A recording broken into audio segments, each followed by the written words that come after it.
Bem, então quero em primeiro lugar agradecer a vocês pela presença numerosa.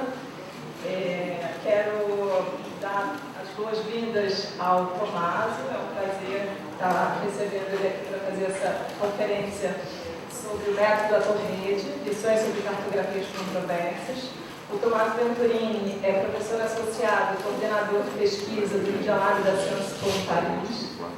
Ele, como professor nessa instituição, oferece cursos sobre cartografia de controvérsias, métodos digitais, jornalismo de dados e também na área de estudos de ciência, tecnologia e sociedade. Além dessa atuação como professor, o Tommaso dirige alguns projetos de pesquisa.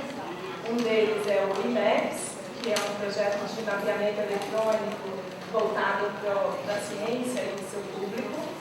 Um segundo projeto é o MEDEA, que é um projeto de mapeamento de debates ambientais sobre adaptação, e também um dos eixos do projeto de formação para cartografia de controvérsias aplicada à ciência e às técnicas é dirigido pelo Tommaso.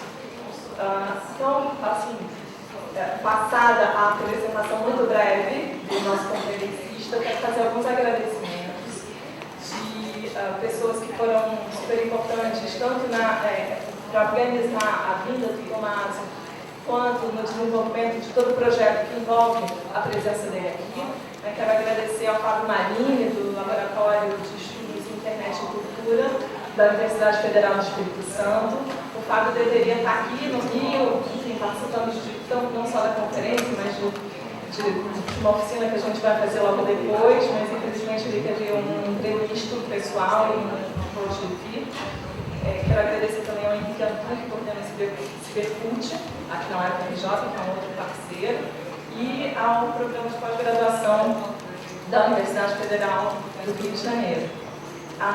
Eu acho que a gente está tendo uma certa reverberação do som, da tradução.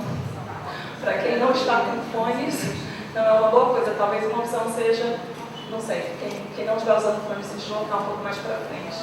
Eu imagino que o som fique um pouco mais distante. Quero agradecer a Marta que está fazendo a nossa tradução, e também aos bolsistas Natália Mazotti, Débora Araújo e Danilo Carvalho, que ajudaram muitíssimo na organização do evento e na preparação também dessa conferência.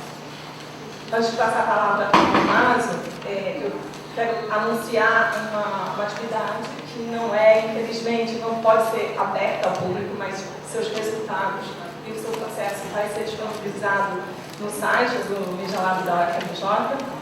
Esqueci de me apresentar, sou a Bruna, professora do programa de pós-graduação da Universidade Federal do Rio de Janeiro, coordeno o Medialab, que está dentro desse projeto, trazendo o Tommaso também. E uma das atividades que a gente vai realizar é uma oficina sobre cartografia de controvérsias, que vai contar com a participação de cerca de 20 alunos, e que vai começar na semana que vem. A oficina vai durar uma semana, e a gente espera que possa publicar os resultados da oficina e também parte do processo, tanto no nosso site, do Medialab, que é Medialab.UFRJ.net, quanto no site do Labic, cujo endereço eu não me lembro agora, mas é só vocês colocarem Labic no Google, vocês vão encontrar. Muito obrigada, passo agora a palavra para o Tommaso, bem-vindo, e obrigada a vocês.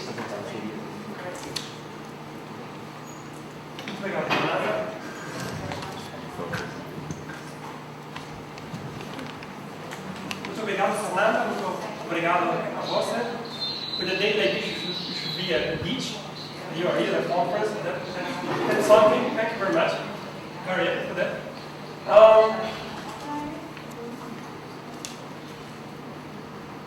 Once upon a time, there was the idea that science and technology would solve all conflicts between human beings.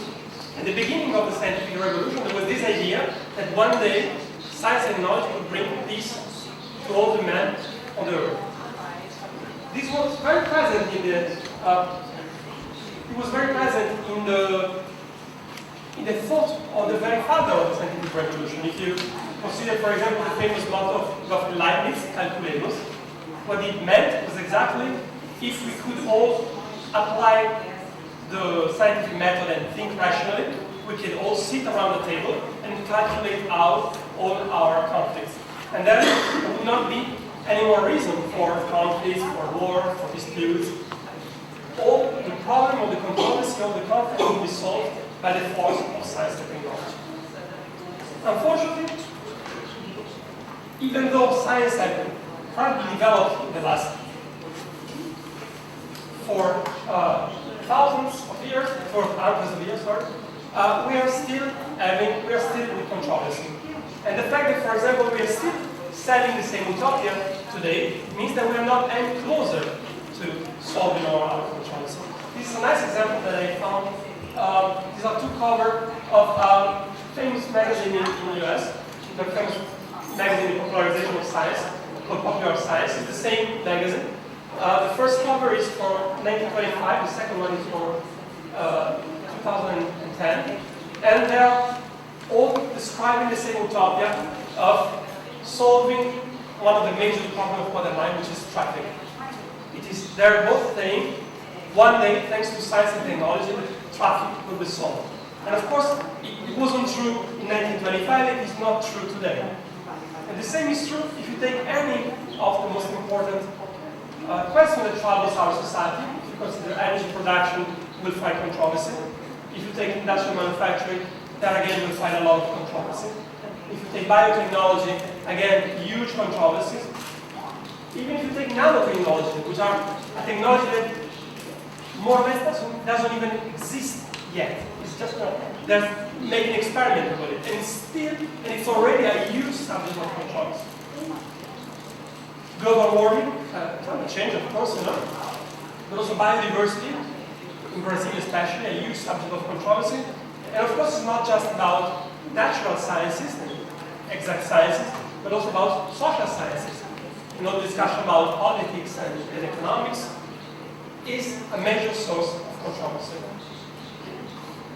So, we can ask, why are we still living with controversy?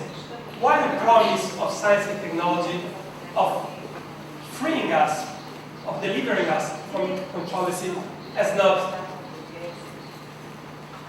happened yet? And I think there are two reasons for that. The first reason is a reassuring one. The second one is much less reassuring. So the first reason is that, as you certainly know, our society, science and technology are taking a place that is more and more important in our society. This graph, for example, shows the expenditure in US for research and development, but we could take the same figure for any country and we would see the same. A huge growing of the money, for example, of the energy, of the resources that we spend on science and technology.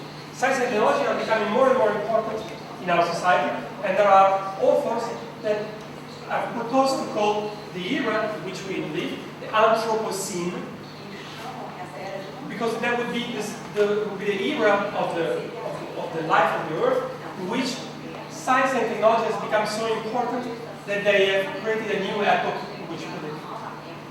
And the fact that science and technology are becoming so important means that they cannot be closed, they cannot remain closed within the walls of the laboratory.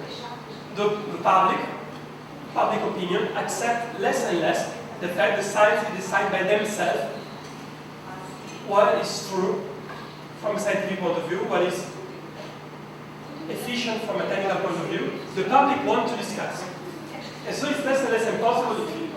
There will be many comments in my presentation because I like very much comments. So it's less and less possible to use science and scientific jargon as a way to exclude people from debating the choice of the politics and society. So that's the first reason, which is a reassuring reason. There is more and more debate about science and society, and that's a good thing. But there's also a more disturbing explanation of why controversies are getting more and more important. And these comics explain it very well.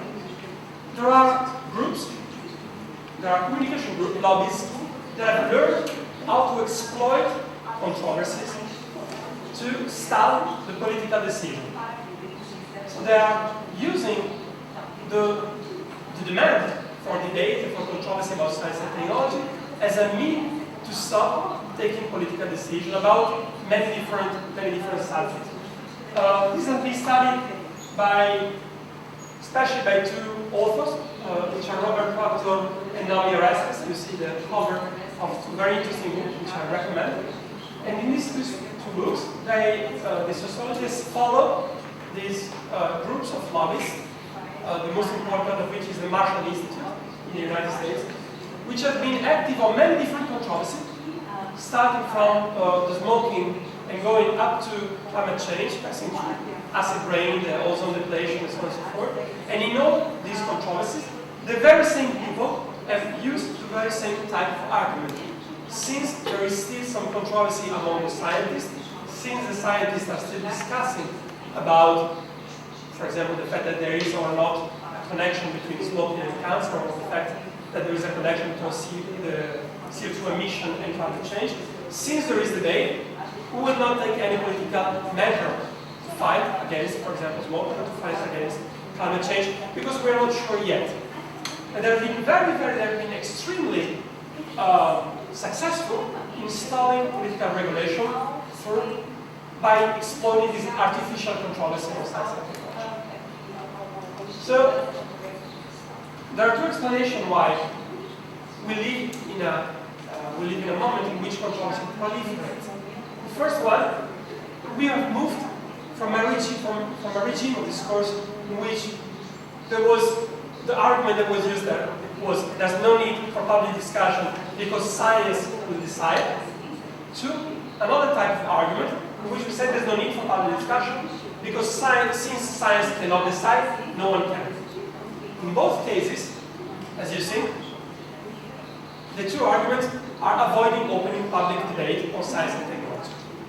Controversy method is precisely about overcoming these two types of argument and opening the debate on science and technology. We will call the first one positivism and the second one relativism. And in order to be able to use controversy, to exploit controversy as a source of public debate to improve the way we think about science and technology and the way we decide publicly about science and technology, we have to avoid both of this view of what is scientific truth. I have again two comics that shows these two ideas, the positivistic one and the relativistic one. The first one is about, they are both about gravity law. The first one is the famous episode of Newton sleeping under a tree, and then there's this apple falling on that Newton. And that's the very classic and very clear illustration of what positivism is. Positivism is the idea that scientific truth exists independently from the work of scientists and from the work of engineers. Truth exists in some external reality, and we only have to discover it. See? Like the apple that is there, it's huge, it's there. Newton doesn't see it yet, but at a moment we will fall on his head and we will discover the law of gravitation. And then the second one, relativism, which is also called conventionalism, is the idea that scientific truth is nothing more than a convention. We just agree on what scientific truth is, and because we all agree on something, that becomes true. And we have to overcome both of these ideas. And the first book in which this idea were overcome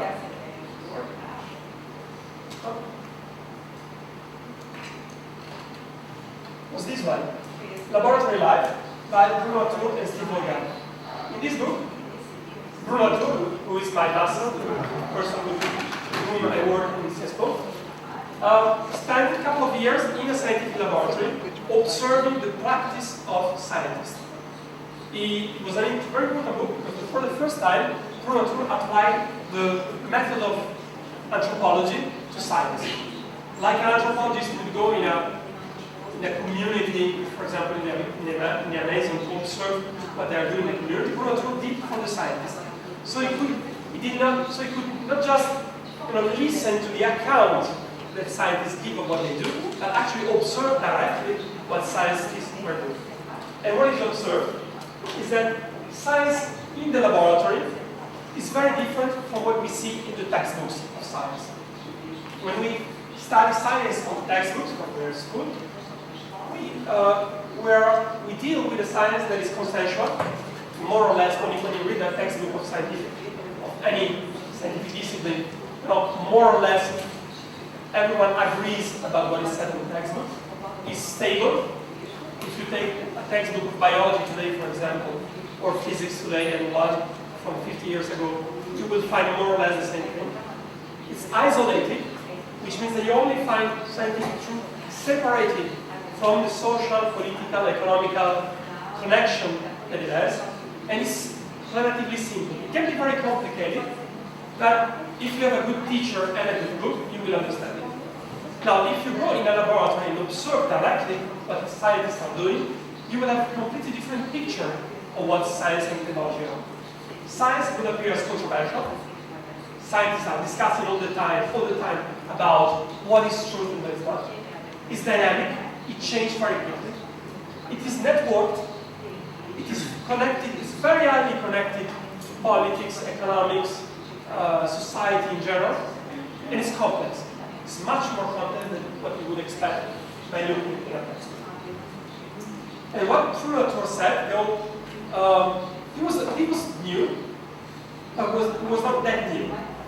Right? We always knew that the textbooks were a sort of simplification of what science is. That's why textbooks are interesting, because they simplify what science actually is for us, for making it more simpler to study science. But what Bruno said is that in fact, what is important is what happened in the laboratory and not what we read in the textbook. He said, for example, this is an image that I've taken from another group called Science in Action, in which he says, normally we think of science like this part of the image. We think that when things are true, they hold. When something is true, it will stick, and it will remain. And we will all recognize that it's true. And in fact, what Bruno says is things are more complex than that. And in fact, it is when things hold that they start becoming true. It is not because they are true that they will stick. It is because they stick that they became true. So this is important because it draws our attention on the work of scientists and engineers, and it tells us that scientific truth is constructed by the work that is made in the laboratories by the scientists and engineers. Another example of this is what Bruno called the career of scientific statement. It says scientific statements become true by passing through a series of steps which constitute their career. This is an example that I've given from climate science. So the first, at the beginning, scientific statement will look something like sort of an hypothesis. So see, this is Calendar, famous climatologist in his laboratory, saying, what if carbon emission might change world climate? So he formulates an hypothesis in his laboratory. Then he starts making experiences. He found some results that uphold his hypothesis. And then he published an article in which he says, the data persuade us that carbon emission may change world climate. So see, there is already a change. Before it was might, and then it became might. So it's becoming truer and truer. And then there are other scientists that read the paper by Calendar and then do the same experience and find the same results. And then they publish other papers in which they say Calendar study convincingly proved that carbon emission could change world climate. It's becoming more sticky, and so it's becoming more true. And then, if other scientists keep agreeing on this thing, then you will start reading in some climate manual a statement like carbon emission can change world climate, Calendar et al., 1938. And then, if the things stick again, you will find something like carbon emissions are changing world climate. Now, the very author of this hypothesis, Calendar, among others, has been forgotten. So it's not someone saying maybe CO2 emissions are changing our climate. That was a scientific truth. And it is a scientific truth because he has gone through all these steps. And of course, most of the hypotheses, most of the statements do not go through all the steps. Most of them stop here, and they are killed as soon as you start making, as soon as you start making the experiences. Others are killed by the peers, by the colleagues, by the colleagues of others, and so on and so forth. But those statements that are able to go through all this became what we call scientific truth. And it's not because we agree on that. It is because there have been a lot of work that has been made in order to make them true. So what is interesting about the theory of control, which is the basis of controversialism, is that it's a theory that from what I know is the first theory that was at the same time constructivist and realist. Which means that Tommaso was one of the first philosophers to think the scientific truth can be constructed and yet be true. It is constructed by the work of scientists and engineers. It does not exist as the apple on the head of Newton, and yet, even if it is constructed, it is true. And if you think about it a moment, there's no contradiction between being constructed and being true. If you take, for example, this table, or this wall, or this building is constructed, right? It do not exist because of some external natural forces. It exists because it has been built by someone. And yet it is true. It is not just true because we agree that we all agree that there's no hole here, that I will not be able to go through it anyway. It exists, it is real, and yet it is constructed. And in fact, the same is true for science and technology. The more a scientific theory is constructed, and the more it is true. This is the most important lesson of the exactly as a building is. In the example here you see the only building standing after an earthquake in Tokyo. And the reason why this earthquake is more solid, more real, than more objective, if you want, than the other building, it is because it has been better built. There is more work and a work of better quality in this building. And for scientific truth, or for technical efficacy, it is exactly the same thing.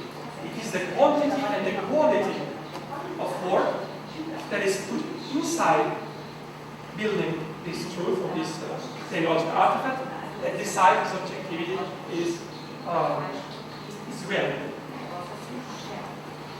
Once you accept this, that scientific truth is neither something that exists in a positivistic way as some sort of external existence independent from the work of scientists and engineers, and at the same time that this does not mean that scientific truth is relative, that is just an agreement, just a convention, then you can start seeing very interesting things about science and technology, and start understanding the important role that controversies play in science and technology.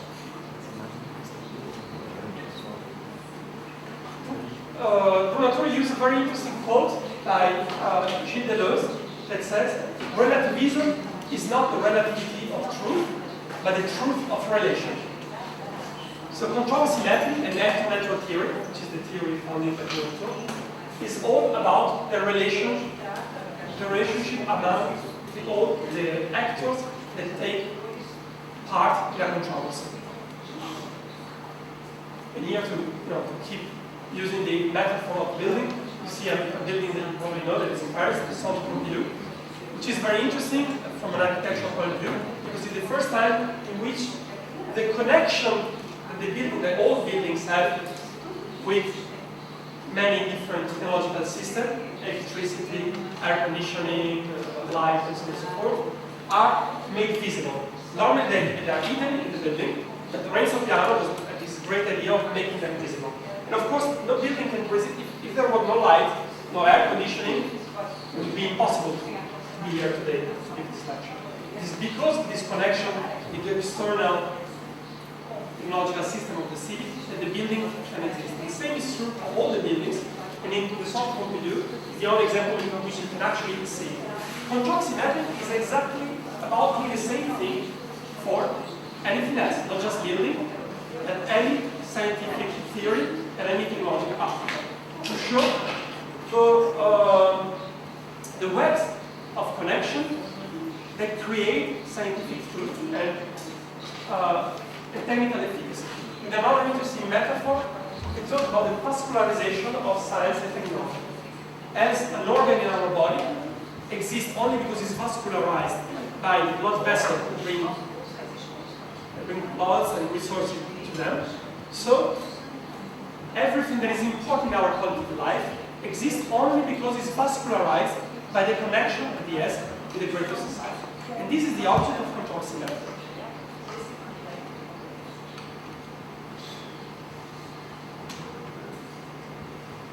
So that's why the theory of Tommaso is called actor-network theory. And what is important in actor-network theory is the little dash. In fact, because despite what you may think, looking at the name of this theory says that there are no, in social life and collective life, there are no networks and there are no actors. There are no actors because there's no individual that could exist in isolation from the connection that it has. The identity of every individual is defined by the connection that he has with the rest of the society. And there's no networks because there are not relations that do not exist if not by connecting to individuals. So what is important is just a little dash. The fact that we can always see all social effects, all social phenomena, at the same time as an actor and as an actor. Exactly as in this very nice installation by Tommaso Venturini, you enter a room. This is the Biennale of Venice 2009. In the installation of Saracen, you enter this room in which the first thing that you see was some spheres hanging from the wall and from the roof and from the ceiling. But then you look closely at them and you see that in fact there are no spheres. These spheres are only designed by the connection that the artist has drawn across the room. So you have the impression that there is a sphere, that there is something that exists, but in fact it's only an optical illusion given by the connection that have been noted by the artist in the room.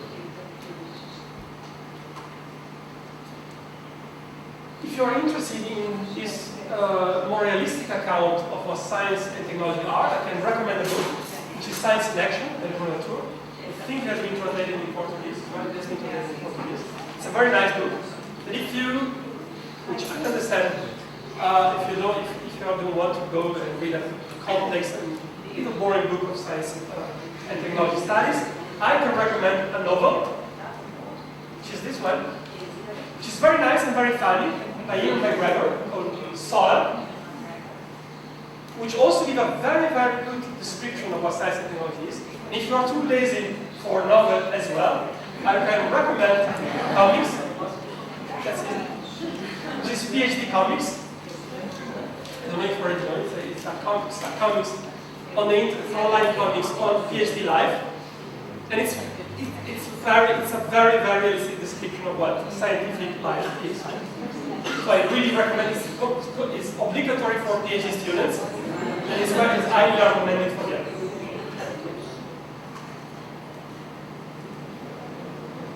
So the two lessons that controversy method have learned from actor-network theory are the validity of scientific theory and technological output depends on the quality and quantity of the work employed to build them, to construct them.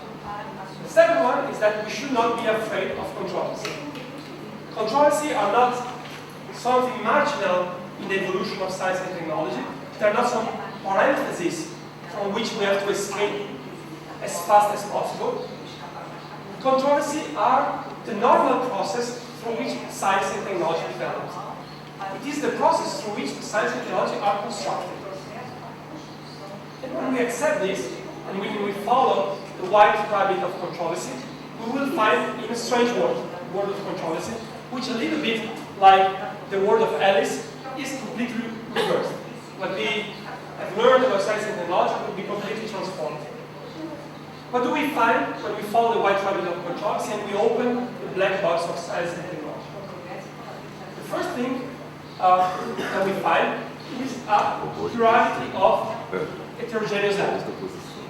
I will give you a few examples from the climate change controversy, because it's the controversy on which I work.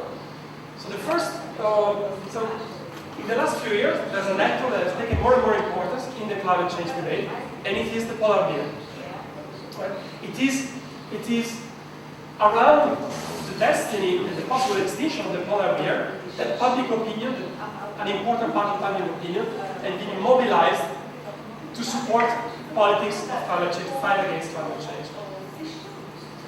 And of course you can say, well yeah, polar bear was important, but it was not really an actor in the controversy.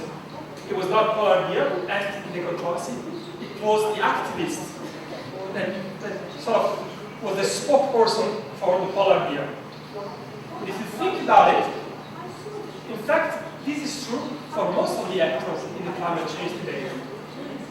It is true that polar bear were not present at Copenhagen, when the Copenhagen conference was discussed. But Brazil was not present as well. Brazil was not there. Brazil was there represented by his negotiation, by Lula and by the other negotiators. The same thing is true for the polar bear. The polar bear were not at Copenhagen, unfortunately, possibly. But it was there through the spokesperson of the activist. But in fact, it was actually the polar bear that was there, not just the activist. And the proof is that there are many other animals that are risking extinction.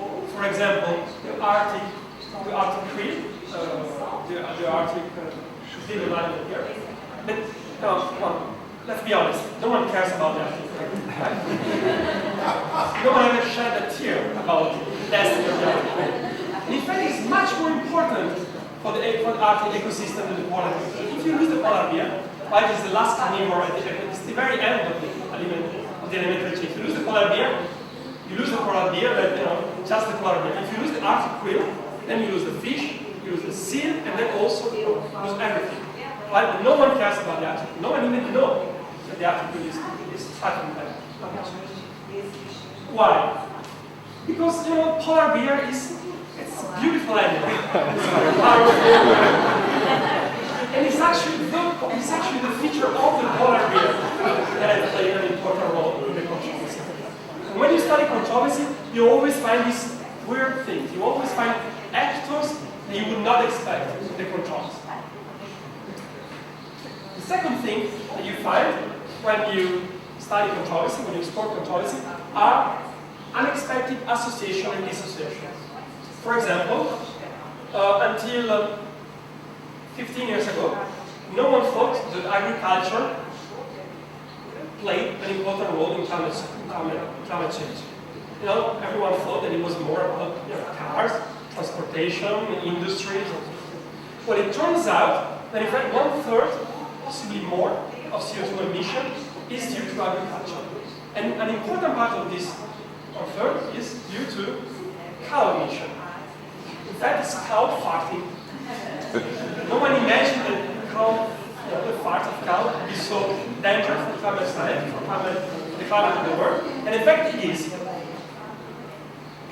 Because cows are ruminants and because industrial ruminants produce a lot of methane, it's complicated. Yeah, you see, this is the very experience made in Argentina when they actually calculated the quantity of CO2 and methane emitted by cows. And for industrial cows, it's almost as a car. It's a lot, right? And no one imagined this connection.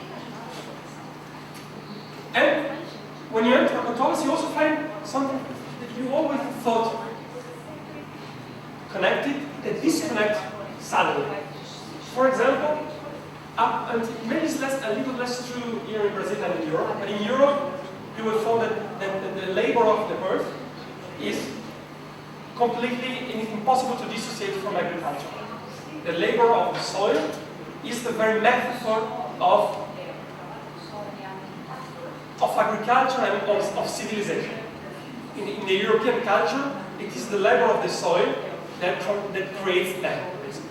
That separates men from monkeys. And in fact, it was impossible to imagine that an agriculture was possible without separating from the work, the labor of the soil.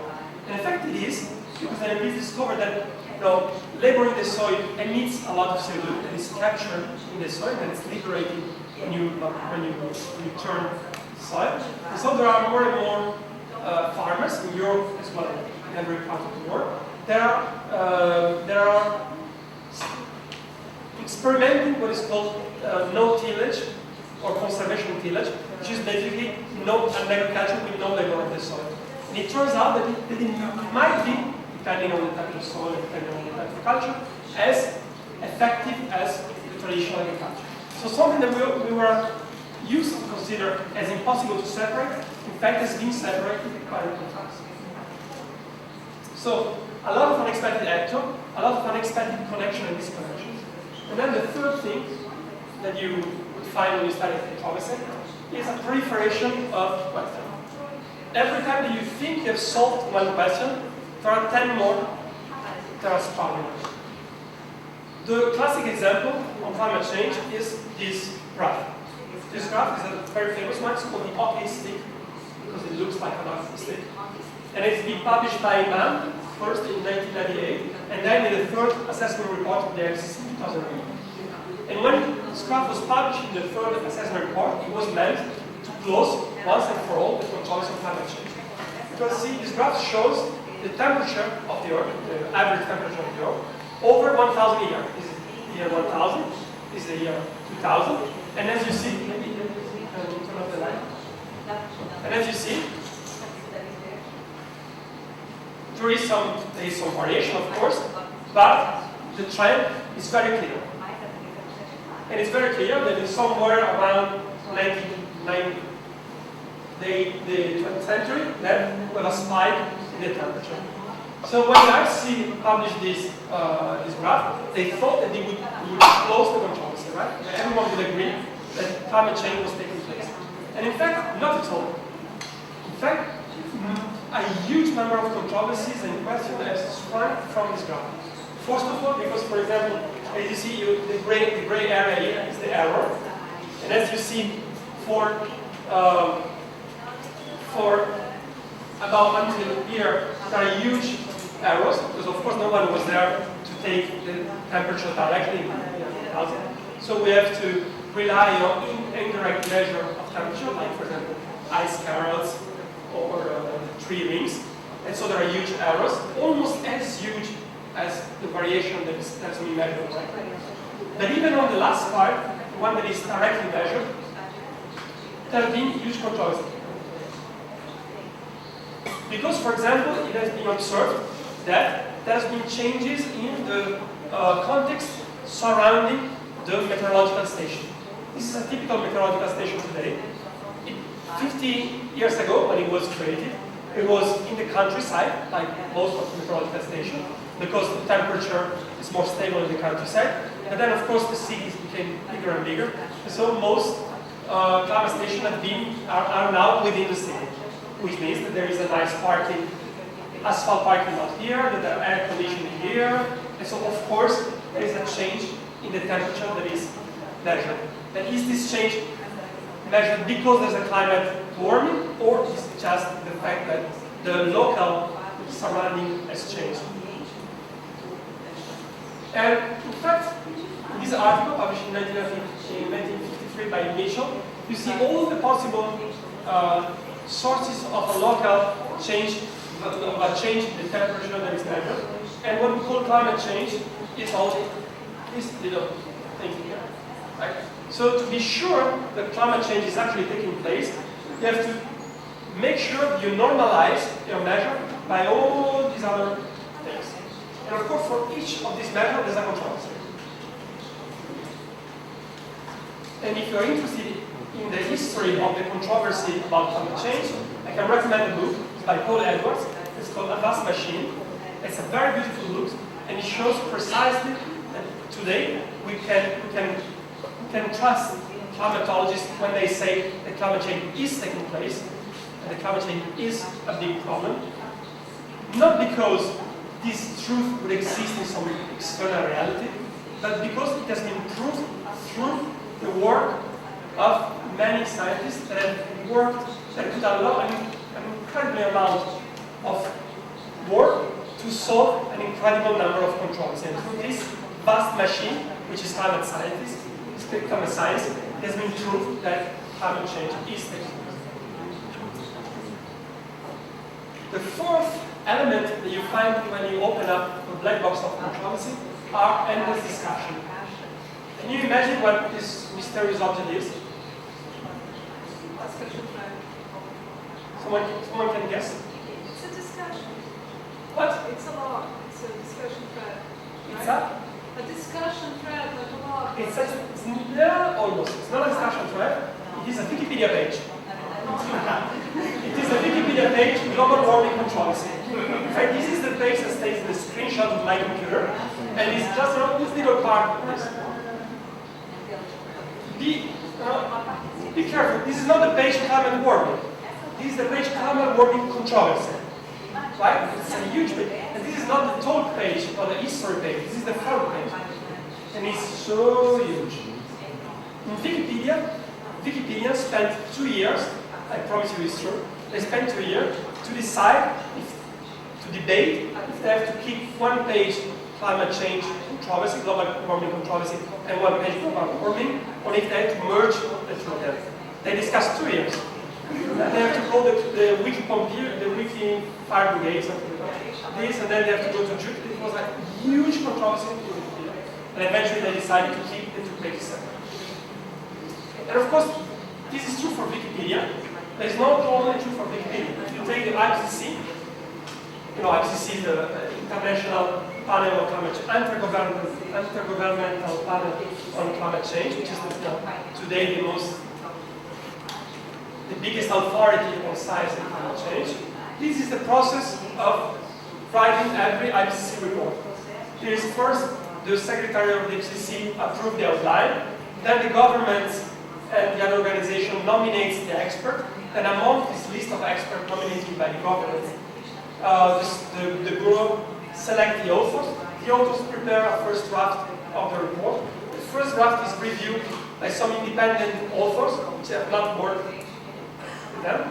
A second draft is prepared then, and the second draft is reviewed by experts from the government and other pressure groups. And then a final draft is prepared, which is the IPCC report. Sadly, of course, as you know, no one actually reads the IPCC report.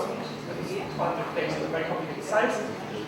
What is important is the summary for policymakers, and the summary for policymakers is then prepared and voted line by line by all the negotiations of all the countries that take place in the IPCC, and then the report is published.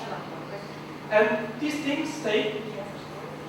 In the first IPCC report it took 5 years, second 6 I think, and now the last one, or the fourth one, the fourth one was 7, and the fifth one, which is coming out now in September, has taken 8 years.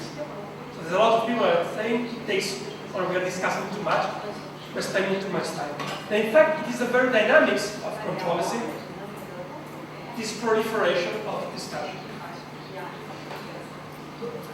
And the last element that you find when you enter controversy are violent conflicts. Violent conflicts outside the Copenhagen Conference in 2009.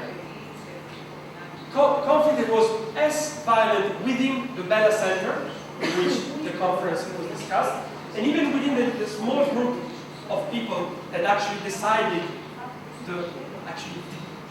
they could not decide, right? The Copenhagen Conference was a big failure. They could not even, not only they did not, the Copenhagen Conference was about finding a new Kyoto Protocol, because as you know, the Kyoto Protocol expires this year, 2013.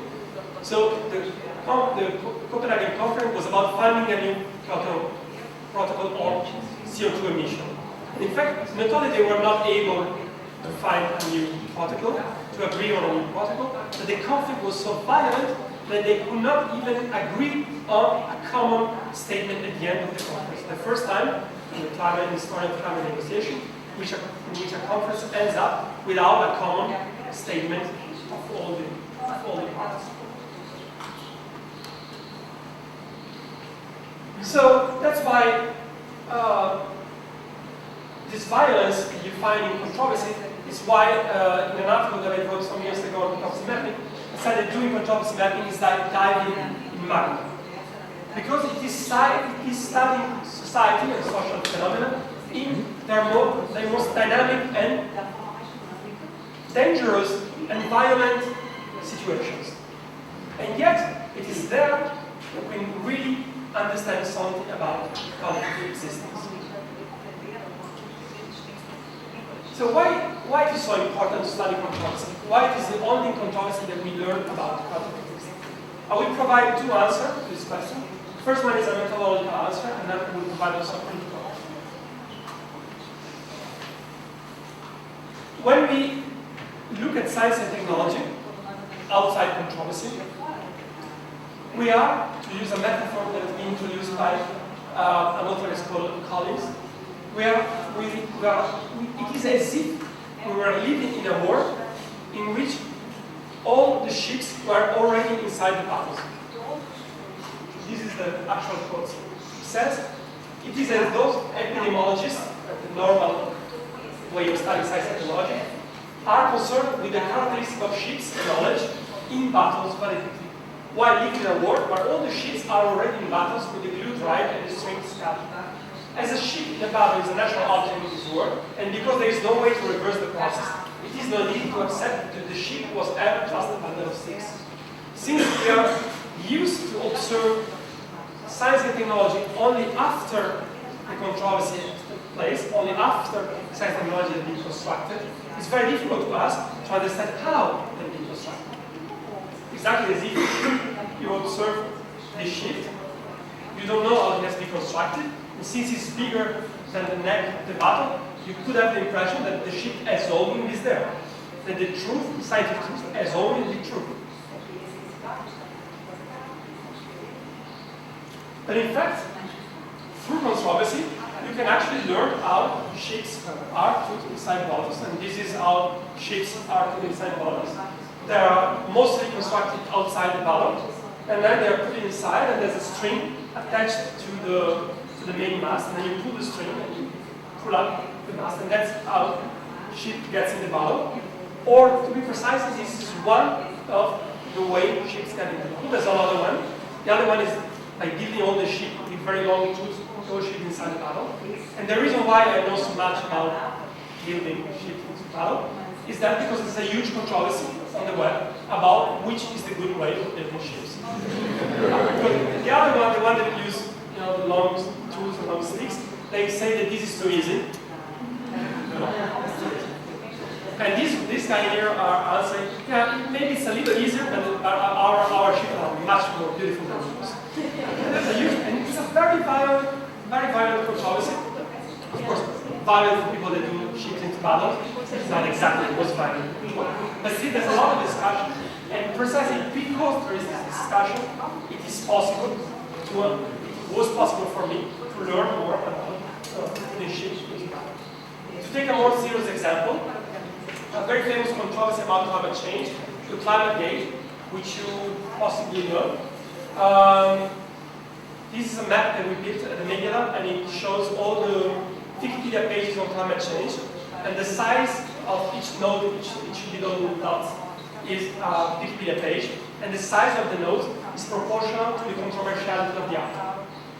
The most controversial article is, of course, global warming. The second one is Climate Research Unit Event Controversy, the climate gate. So this is the second biggest controversy on Wikipedia about climate change. What is the climate gate? The climate gate, as you possibly know, was a leakage of email, a group of hackers that entered the email server of the East Anglia Climate Unit in UK, and they stole 15 years of email exchange by the scientists and the climatologists of the East Anglia Unit, and they released them on WikiLeaks. And then a huge controversy broke out. That was a few days before the Copenhagen conference, because climate skeptics found some sentences in this huge number of emails that, according to them, prove that there was a conspiracy to establish climate change. And these are the three sentences that are the most quoted. There are others, but these are the most quoted. The first one says, I just completed my natural trick of adding the real temps to each series to hide the decline of the temperature. Second one, I think we have to stop considering climate research as a legitimate peer-reviewed journal. Perhaps we should encourage our colleagues in the climate research community to no longer submit or cite paper in this journal. And then the third one, I can see either of this paper being the next ICC report. Kevin and I will keep them out somehow, even if we have to redefine what peer review is. And the climate skeptics, of course, they jump on their chairs and say, look, scandal! They are using tricks to hide the declining temperature. They are deciding to boycott a journal, a legitimate scientific journal, just because it dare publish skeptics articles, and they're even discussing about redefining the sancta sanctorum of science, which is peer review. In fact, oh yes. Okay.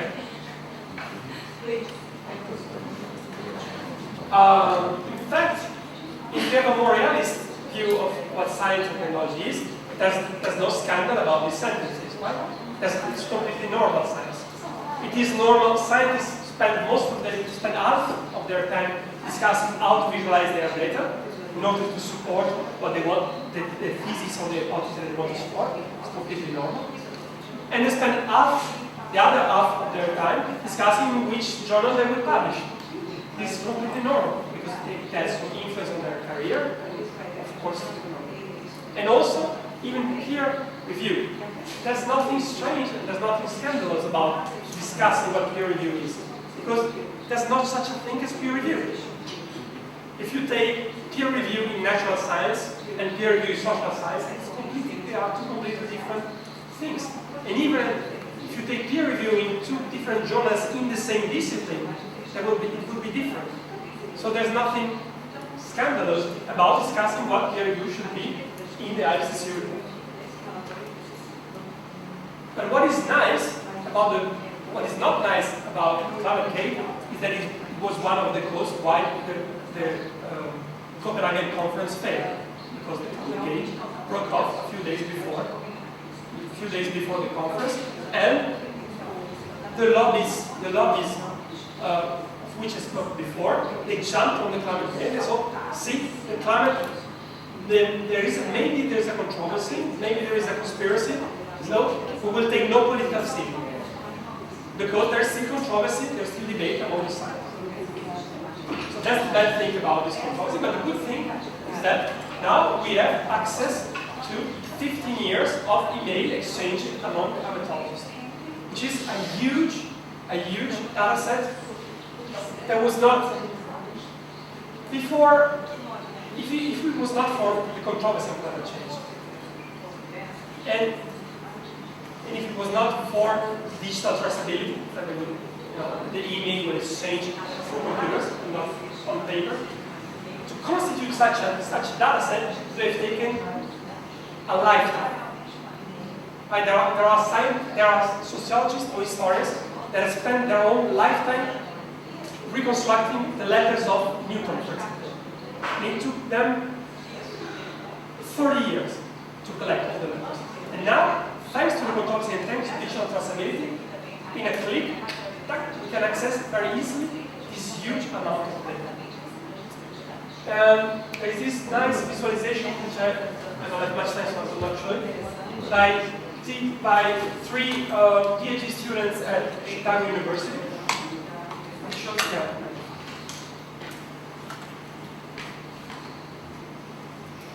Sorry, the URL is not very visible. It's computationallegalstudies.com. If you go there and search for climate change, you'll find this.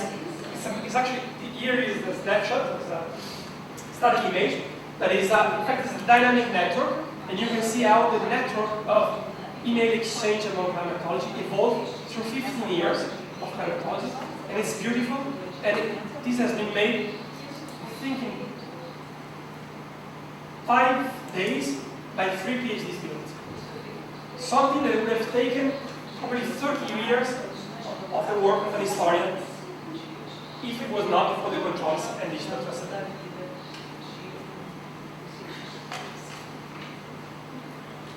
So through controversy, we have access to something that is normally hidden in science and technology, which is this work of construction, which is precisely what is interesting for us. It is because, let's take another example. Imagine that you want to learn how to prepare a feijoada. It's not easy. You can taste the feijoada and yet not being able to do it. It's not enough to just taste the thing once it's done. You can go in the kitchen and observe Fernanda preparing this beautiful feijoada. And you can learn a little bit more of it. But if Fernanda goes very fast, because she's proficient in doing feijoada, you will not understand much, right? Because she goes very fast and she can ingredients and so on. It will not be easy to understand what she's doing. True story. But if Fernanda begin arguing with her husband about how the feijoada should be done, and they dispute about which type of fagioli you have to put and how long you have to cook them, which type of if you have to cook them in the oven. If they start discussing about it, then you will have the occasion to learn how to prepare it. The same thing is for science and technology. Controversies are a very useful expedient, very nice occasion to look at what is normally hidden in any book of science and technology, which is precisely this work of construction. The second reason is a political. If you have a wrong idea of the place of science in society, if you think that science is some sort of internal core within the larger society, then you would have a wrong idea of controversy. You would think that controversy are created by social influence. You would think that if scientists and engineers were left alone, they would go straight to the truth. But since there is some social influence, their path is some way deviated by the political fight, by the economical interest, and so on and so forth. And then you have to go through the tortuous path of controversy to arrive to the truth.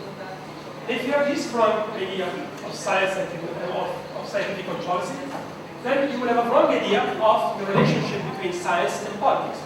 You would think that the best way of handling the connection between science and politics is to cut it, right? To separate as much as possible politician from scientists.